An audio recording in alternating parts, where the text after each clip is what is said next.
Hola a todos, hoy vamos a hablar de circuitos temporizadores. Estos circuitos presentan la característica de que tienen en su salida un estado de reposo, que no necesariamente tiene que ser un serológico, pero a efectos de los circuitos con los que nos vamos a manejar, vamos a pensarlo ahora de esa manera. Entonces les decía, presenta un estado de reposo, el cual permanece así inalterado hasta que se produce un evento llamado disparo. Entonces, para explicarlo mejor, vamos a recurrir a un clásico gráfico de ejes ortogonales, donde tenemos, o donde imaginemos que tenemos tensión en función del tiempo. Bien, por lo tanto, entonces, dijimos, el circuito se encuentra en condiciones normales en reposo, que vamos a suponer que se trata de un serológico. Lo que tengo es un serológico. Cuando se produce evento llamado disparo, que se produce a través de algún terminal, con el accionamiento de algún terminal o con el cambio de estado lógico de algún terminal, al ocurrir el disparo, la salida cambia de estado, ¿sí? En este caso, obviamente, como el reposo era cero, va a pasar a un 1 lógico. Cambia de estado y me da un pulso de una duración determinada, siempre la misma una vez establecida, y vuelve al estado original, que es el estado de reposo. Es decir, repasemos. Esto inicia, ¿sí?, en un serológico, que es el estado que llamamos reposo. Cuando se produce la activación en este punto es cuando hace el cambio de estado lógico de 0 a 1 y se mantiene así, es decir, se mantiene el 1 lógico a lo largo de ¿qué? A lo largo de un determinado tiempo. No lo confundamos con periodo, pese a que puse ahí la T mayúscula, por un determinado tiempo que, según el circuito, o mejor dicho, con los que nosotros vamos a utilizar, se puede ajustar a través de una relación RC, por eso dije antes que siempre el mismo. Una vez transcurrido ese tiempo, automáticamente la salida aquí vuelve al estado de reposo, que es el estado bajo, a la espera de un próximo evento de disparo.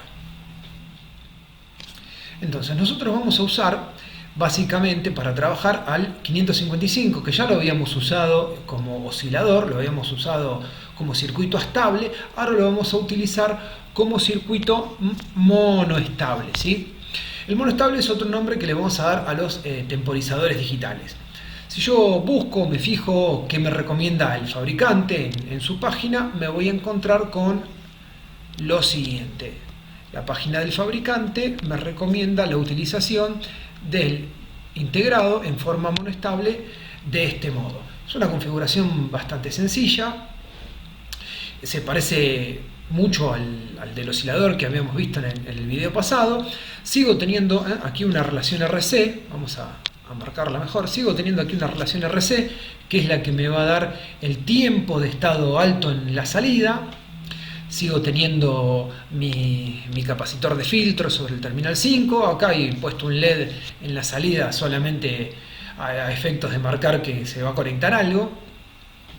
Y vemos ahora la diferencia con el circuito del oscilador. Es el terminal 2, que antes estaba conectado al 6. Ahora el terminal 2 se utiliza para la función de disparo y se dispara por nivel bajo. Por eso es que vamos a ver que en el terminal 2 va a haber conectado generalmente un pull-up, una resistencia a positivo, y se dispara a través, puede ser de un pulsador, en realidad puede ser a través de básicamente lo que yo quiero, un pulsador, un transistor, un operacional, una compuerta, una barrera, la salida de una barrera infrarroja, pero en este caso, para explicarlo, tengo dibujado un pulsador porque es lo más cómodo, y como se dispara con un nivel bajo, por eso es que está negativo. Bien, en realidad el disparo, yo digo que se produce con un nivel bajo, no es tan así. El fabricante lo que me asegura es que se va a disparar el integrado cuando la tensión sobre el terminal número 2, que vamos a llamar disparo de ahora en más, cae a 1/3 del valor de BCC, o sea, cae a 1/3 del valor con el que yo tenga alimentado el integrado. A fines prácticos es que yo estoy diciendo cae a 0 o cae a nivel bajo, pero en realidad tiene que caer a 1/3 de BCC. Entonces, cuando se produce o cuando se oprime el pulsador, en este caso, yo voy a tener lo que habíamos dibujado antes, ese pulso, esa transición del 0 al 1. Bien, Ahora, este circuito, si bien es el que viene en la hoja de datos, nosotros no lo vamos a recomendar porque tiene un inconveniente, o lo vamos a recomendar con una pequeña modificación. El inconveniente es el siguiente. Tiene que ver con esto, con el pulsador, ¿sí? O con el que le da señal al disparo. Si yo mantengo ese pulsador oprimido, es decir, si sobre este terminal sigue habiendo un nivel bajo una vez que el monoestable debería volver a su estado de reposo, si disparo sigue activo, vamos a tener que no se produce este cambio y la salida va a continuar ¿sí? Con un 1, con un nivel alto. ¿Por qué no se produce la transición? Bueno, justamente porque yo tengo, ¿sí? Acá sigo teniendo la tensión de disparo o la condición de disparo.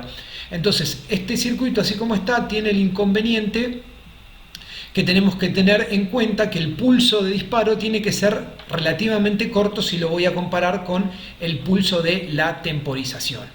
Entonces, para no estar teniendo esto en mente y para subsanar, es que solemos recomendar otro circuito que nada más tiene dos componentes añadidos y es el que vamos a ver a continuación. Acá estamos. Como pueden ver, muy similar. Y vemos que la diferencia pasa por esto que está acá, ¿sí? Hay un capacitor y una resistencia más agregados, ¿sí? Bueno, el resto es igual. ¿En qué me va a cambiar esto? Bueno, esto me va a independizar el pulso de salida del tiempo que yo tenga oprimido el pulsador. Es decir, me independiza el pulso de salida del pulso de disparo. Yo en este circuito puedo estar oprimiendo aquí todo el tiempo que yo guste, puedo oprimir el pulsador y la salida siempre va a pasar del estado de reposo al estado alto, el tiempo que me determina la relación RC, y luego va a volver al estado de reposo, independientemente de que yo siga con el dedo acá, o sea, independientemente de que el pulsador siga activo. ¿Por qué? Bueno, por un efecto que me hace este capacitor y que ahora voy a explicar, pero por eso es que el circuito sugerido es este que tenemos aquí a la derecha, ¿sí? Directamente trataremos de no utilizarlo, independientemente de lo que nos diga el fabricante, y vamos a trabajar siempre que lo hagamos en el taller con este temporizador o con este 555 configurado en forma monoestable. Bien, entonces, ¿qué es lo que cambia con el agregado de este capacitor? O sea, desde el punto de vista de las señales eléctricas, ¿qué es lo que ocurre? Bueno, nosotros sabemos, o deberíamos saber, cómo trabaja un capacitor. Es un elemento que almacena energía en forma de campo eléctrico, y entonces sabemos que se produce una carga si lo conectamos a una diferencia de potencial, y esa carga se almacena y luego se produce una descarga si es que cierro circuito. El tiempo de carga y descarga depende del valor del capacitor y de la resistencia que yo tenga asociada al mismo. Pero recordemos que la carga y descarga son exponenciales. El capacitor, en una primer medida, a lo que me olvidé decirles, el capacitor se encuentra descargado, ¿sí? Entonces, de vuelta, cuando yo oprimo el pulsador, voy a tener, si pudiese observar lo que ocurre aquí en el terminal de disparo, o sea, si yo pudiese colocar un osciloscopio y ver qué está pasando ahí, en el terminal 2, me voy a encontrar con esto, con este grafiquito que yo tengo acá. ¿Sí? Vamos a ponerlo por acá para que se vea mejor. Como el capacitor originalmente estaba descargado, sobre el terminal 2 yo tengo VCC. ¿Por qué? Por este pull-up. Tengo la tensión de alimentación, que es esta que vemos acá, esta línea que está acá, está representada ahí. Cuando oprimo el pulsador, el capacitor, este terminal del capacitor, de repente queda conectado a masa. Entonces, ¿qué se va a producir? Se va a producir una carga. ¿Por qué? Porque fíjense que tengo esa conexión de positivo a negativo. ¿De acuerdo? Entonces el capacitor se va a cargar con una corriente que lo atraviesa en ese sentido. No la quiero dejar dibujada porque recordemos que una vez que se empieza a cargar el capacitor, empieza a disminuir la corriente que circula a través del mismo, y cuando se carga ya esa corriente desaparece. Justamente es lo que vemos acá. ¿Sí? ¿A qué viene ese pico de la señal? Bueno, obedece a lo siguiente. Es cuando yo oprimo el pulsador, debido a esa carga abrupta, porque al principio la demanda de corriente del capacitor es grande, es como si fuese un cortocircuito, va a hacer que la tensión que tenía sobre el terminal 2 caiga abruptamente por el pedido excesivo de corriente que me exige un capacitor cuando empieza a cargarse, y voy a tener esta caída de tensión que me va a hacer las veces de disparo, porque recordemos que la condición era que caiga o que caiga un tercio del valor de alimentación. Entonces, volviendo a dibujar el eje cartesiano, ¿sí? Vamos ahí, vamos a hacerlo en este tono. Yo lo tengo en cero lógico, tengo la salida en cero lógico, ¿sí? Hasta que se produce el disparo. Ahí tengo el cambio a 1 lógico y empieza la temporización, ¿sí? Entonces esto, recordemos, vamos acá, esto que está acá, el disparo se produce y es el evento que hizo que la salida haga la transición de 0 a 1. Ahora bien, como podemos notar en este gráfico que tenemos acá, me refiero a ese pulso dura muy poco tiempo y enseguida la señal empieza a reponer, ¿sí? ¿Qué quiere decir eso? Que otra vez el terminal 2 vuelve a estar conectado a VCC. Por más que yo siga con la mano acá, por más que yo siga insistiendo, ¿sí? Siga insistiendo, oprimiendo este pulsador, por más que siga ahí, yo voy a tener que la tensión va a reponer. ¿Por qué? Porque el capacitor ya se cargó por completo, ¿sí? Esto que vemos acá es la curva de carga, y una vez que se cargó por completo, por más que yo insista con el pulsador, no va a pasar nada, ya está cargado, así que el terminal 2 vuelve a valer VCC. Por lo tanto, no voy a tener el inconveniente anterior, así que mi temporizador, ¿sí? O mi monoestable me va a dar nivel alto, y cuando llegue el tiempo determinado por la relación RC, la salida va a volver al estado de reposo porque no hay nada que la mantenga, ¿sí? Ya no tengo ese problema con el disparo. Entonces me olvido del problema anterior gracias a ese capacitor. Bien, ustedes me podrán decir, bueno, pero a ver, ¿qué efecto tiene cuando lo suelto? ¿Qué pasa si yo libero el capacitor? Porque en un momento se cargó, ¿qué va a pasar con la descarga? Bueno, eliminemos entonces esto, que ya quedó claro qué ocurre al momento del disparo, y hablemos entonces qué pasa cuando se libera el pulsador. Bien, cuando se libera, que es acá, justo en este punto, el capacitor va a volver a descargarse, ¿sí? Pero ahora va a generar una corriente en el otro sentido. Cuando digo en el otro sentido me refiero contrario al que originó la carga, y voy a obtener este pequeño pico de tensión que veo acá, ¿sí? Que va a durar también, un instante, que va a depender también de la resistencia que tenga asociado y del valor de capacidad. Pero ese pico no me va a afectar en nada al terminal de disparo, porque justamente ese terminal se acciona cuando la tensión cae por debajo de un tercio del valor de VCC. No hay ningún problema si hay un pico positivo. Así que ese pico no me va a influir en absolutamente nada, y yo voy a tener a la salida el pulso de temporización sin estar afectado. Es decir, que al agregar estos dos componentes que vemos acá, me refiero a R y a C, logramos obtener un pulso de salida independientemente de la señal de activación o de la señal de disparo. Por eso, insisto, es que vamos a trabajar con este tipo de circuito y no con el anterior.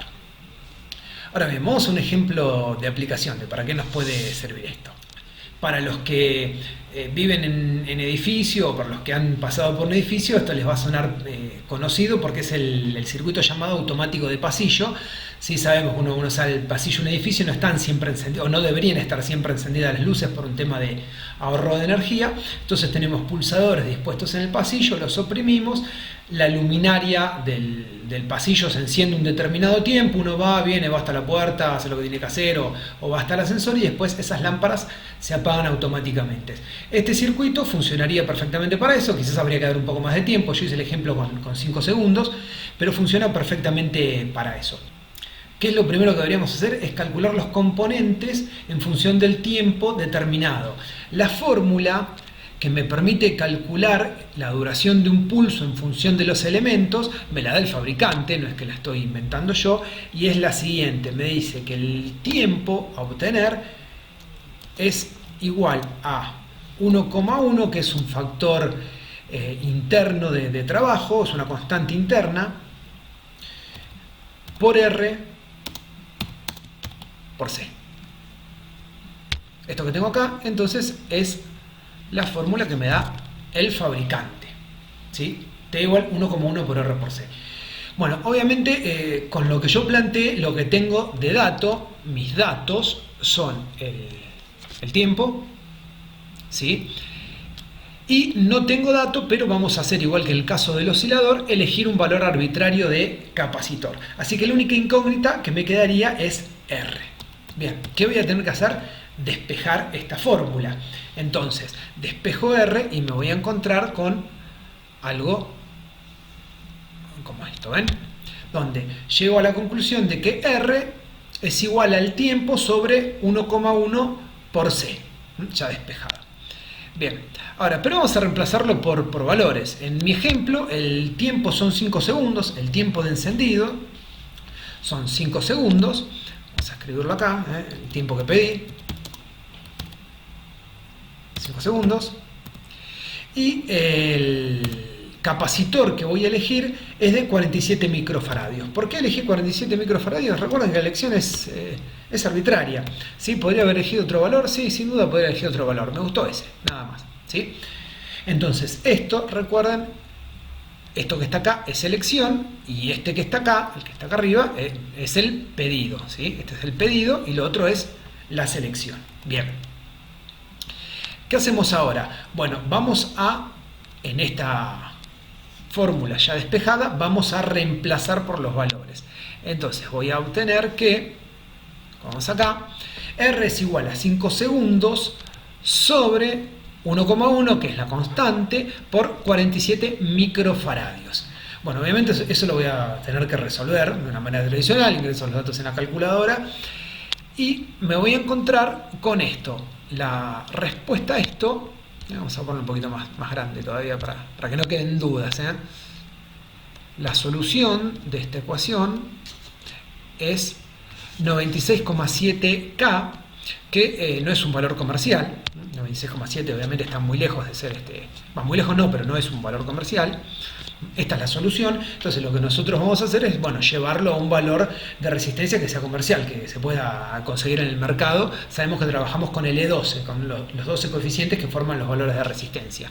Entonces vamos a elegir vamos a elegir 100K como valor de resistencia, lo cual obviamente va a dar una diferencia en el tiempo. Yo, si quisiera hilar fino, lo que debería hacer es, bueno, hacer las cuentas con 100K, ver cuánto es el corrimiento y ver en cuánto se puede correr el tiempo. Pero realmente, como es muy poca la diferencia, es muy poco de 96,7 a 100K. ¿Por qué digo que es muy poco? Porque recuerden que las resistencias tienen un 5, las comunes al menos tienen un 5% de error, el capacitor también tiene un valor de error, entonces no tiene mucho sentido ajustarme más a los valores por la tolerancia de los componentes. Así que una vez que ya tengo seleccionado qué cosa, el capacitor que voy a usar, y ya tengo calculada la resistencia, estos dos son los que me van a dar la relación RC para obtener los 5 segundos que yo había planteado en un inicio.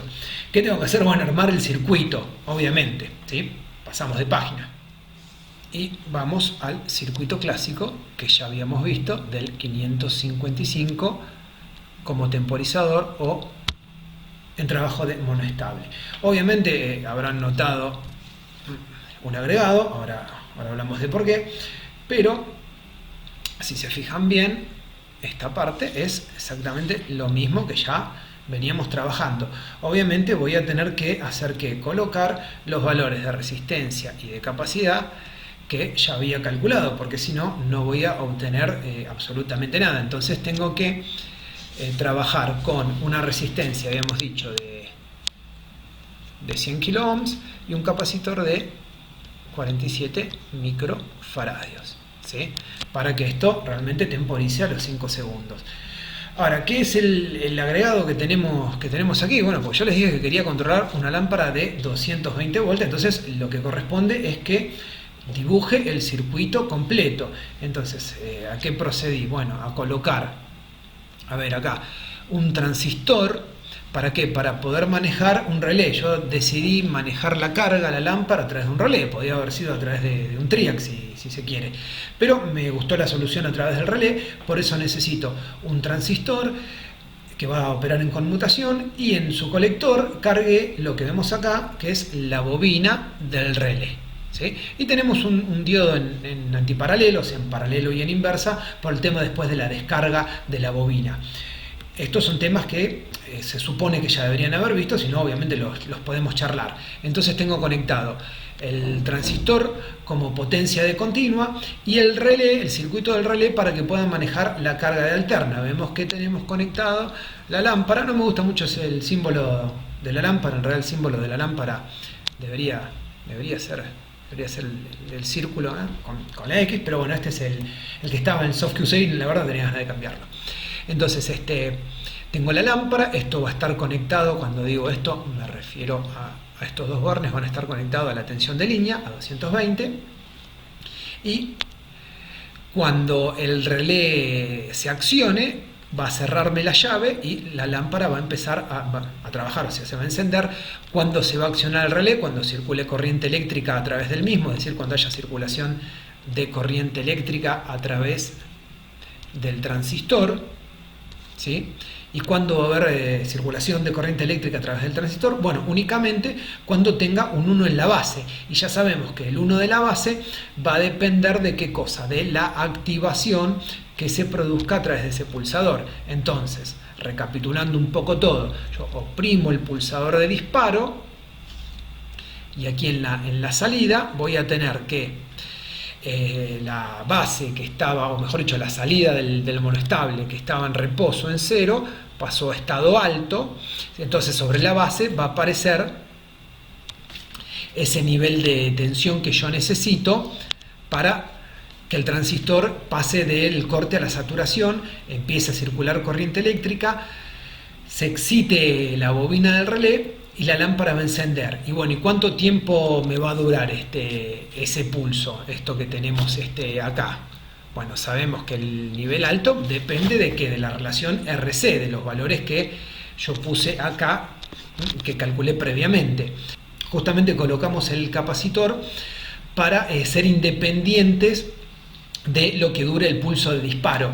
Entonces la salida únicamente, la duración del nivel alto de la salida va a depender de la relación RC. Transcurrido ese tiempo, que deberían ser 5 segundos por los valores que elegí, la tensión de la salida del monoestable cae a cero lógico, la base del transistor va a dejar de estar excitada, por lo tanto no voy a tener circulación de corriente colector-emisor, no voy a tener caída de tensión ni circulación en la bobina, y la llave del relé se va a abrir y la lámpara va a estar apagada. Entonces, de esta forma tan sencilla obtenemos un circuito práctico de aplicación. Bueno, esto es todo por ahora con lo que vamos a ver acerca de temporizadores. Espero que se haya entendido. Si no es así, ya saben cómo contactarme. Será hasta la próxima.